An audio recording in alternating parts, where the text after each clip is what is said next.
টাকা সংক্রান্ত ডিসিশন নিতে যেয়ে ভুল করেন অধিকাংশ মানুষ এবং এই ভুলের কারণে পরবর্তী আর্থিক জীবন প্রভাবিত হয়, ক্ষতিগ্রস্ত হয়। তো এই ভুলগুলো কেন হয়?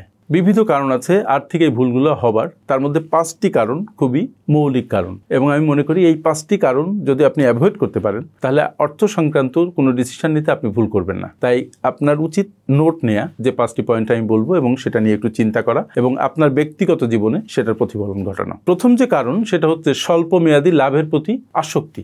দেখবেন যে আমাদের মন কিন্তু খুব ফ্রিকেল, আমরা যে কোনো স্বল্প মেয়াদী লাভের প্রতি খুব অনুরক্ত হই, আসক্ত হই এবং এই স্বল্পকালীন লাভ আমাদের বেশি দূরে দেখতে দেয় না। দীর্ঘকালীন যে বড় লাভ সেটা থেকে আমাদেরকে বঞ্চিত করে এবং যারা মূলত খুব অধৈর্য মানুষ, অস্থির মানসিকতা সম্পন্ন মানুষ, তারা এই ভুলটা করে। একটা শেয়ার কিনেছে, হঠাৎ করে 5 টাকা লাভ হয়েছে, দে সেল করে, কিন্তু তার কয়েকদিন পরে এটা 20 টাকা লাভ হতে পারে, ওইদিকে খেয়াল থাকে না। ফলে আমি মনে করি যারা স্টক মার্কেটে বিশেষ করে ইনভেস্টমেন্ট করতে চান তারা একটু দীর্ঘমেয়াদী ইনভেস্টমেন্টের চিন্তা করবেন আর স্বল্প মেয়াদে যে লাভ হবে এইটা এই লোভ থেকে একটু দূরে থাকার চেষ্টা করবেন, তাহলে দীর্ঘমেয়াদে আপনি ভালো লাভ করতে পারবেন। আর নাম্বার 2 হচ্ছে আবেগের বশে খরচ করা। আমরা যত পরিমাণ খরচ করি সেই খরচের অধিকাংশ খরচই মূলত আমাদের প্রয়োজনীয় বায়াসড না, এটা আমাদের আবেগ বায়াসড। আমার দরকার নেই বাট আমি ইমোশনাল হয়ে পড়েছি ওটা কেনার প্রতি, আমার ওটা খুব ভালো লাগছে এই জন্য আমি ওটা কিনছি, ফলে আমার পকেট থেকে টাকা বেরিয়ে যাচ্ছে। এই যে আবেগের বশবর্তী হয়ে কোনো একটা বাইং ডিসিশন নেয়া, এটা আপনার আর্থিক জীবনকে ধসিয়ে দেয় এবং লং টার্মে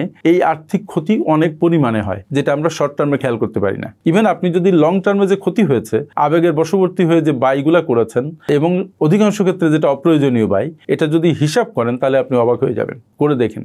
তাই এক্ষেত্রে যেটা করা দরকার সেটা হচ্ছে আবেগের বশবর্তী হয়ে না কিনে যখন কোনো বিষয় কিনতে ইচ্ছা করবে, বিশেষ করে একটু বড় পার্সেস যেগুলো, সেগুলোর ক্ষেত্রে আপনি 24 ঘন্টা সময় নেবেন একটু চিন্তা করতে, তারপরে কিনবেন। আর ওই যে আমি বলেছি যে কেনার আগে নিজেকে প্রশ্ন করবেন যে এটা কি আপনার দরকার, যদি মনে হয় ইয়েস আমার দরকার। সেকেন্ড প্রশ্ন হচ্ছে এটা কেনার টাকা কি আমার কাছে আছে, দেখবেন যে ইয়েস আমার কাছে টাকা আছে, না থাকলে ক্রেডিট কার্ড আছে। আর তৃতীয় প্রশ্ন করবেন যে এটা না হলে কি আমার কোনো অল্টারনেটিভ আছে, এখানে যেয়ে দেখবেন যে সব অল্টারনেটিভ আপনার আছে, তখনই আর ওটা কিনবেন না। টাকা সংক্রান্ত 3 নাম্বার যে ভুল আমরা করি, that is also very dangerous ভুল, সেটা হচ্ছে অন্যকে দেখে সিদ্ধান্ত নেয়া। আমার বান্ধবী একটা অর্নামেন্ট কিনেছে, আমার ওটা কিনতে হবে। আমার পাশের বাসার ভাবি একটা ভালো সোফা সেট কিনেছে, আমার বাসার সোফা সেটটাও চেঞ্জ করতে হবে। অমুক ভাই একটা গাড়ি কিনেছে, আমারও এরকম একটা গাড়ি লাগবে।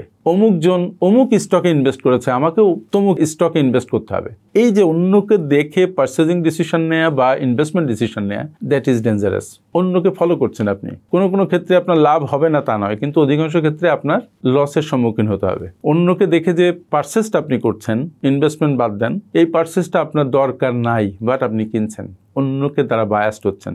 ডেমনস্ট্রেশন একটা ইফেক্ট আছে, সেই ইফেক্টে আপনি পড়ে গেছেন। It is dangerous. সো অন্যকে দেখে কোনো পারচেজিং ডিসিশন না নেওয়াটা ভালো, অন্যকে দেখে কোনো ইনভেস্টমেন্ট ডিসিশনও না নেওয়া ভালো। এই ক্ষেত্রে নিজের জ্ঞান গরিমা খাটিয়ে নিজের সক্ষমতা, নিজের সচ্ছলতা এইগুলো দেখে তারপরে আর্থিক ডিসিশনগুলো নেওয়া দরকার। 4 নাম্বার হচ্ছে, এটা খুবই ডেঞ্জারাস, সেটা হচ্ছে যে বাজেট না থাকা। আমাদের সবাই কিছু ইনকাম আসে, আমরা কিছু খরচ করি, কিন্তু কোনো বাজেট করি না, খরচের কোনো তালিকা করি না, কোন খাতে কত খরচ হচ্ছে এটা নিয়ে আমি কোনো রিভিউ করি না। না হলে যেটা হয় সেটা হচ্ছে যে আপনার অপ্রয়োজনীয় খাতে খরচ বেড়ে যায়, প্রয়োজনীয় খাতে খরচ করার জন্য টাকা থাকে না। সো একটা বাজেট করে নিন, বিশেষ করে এক্সপেন্ডিচার বাজেটিং, এবং সেই বাজেটকে ফলো করুন, মাঝে মাঝে রিভিউ করুন।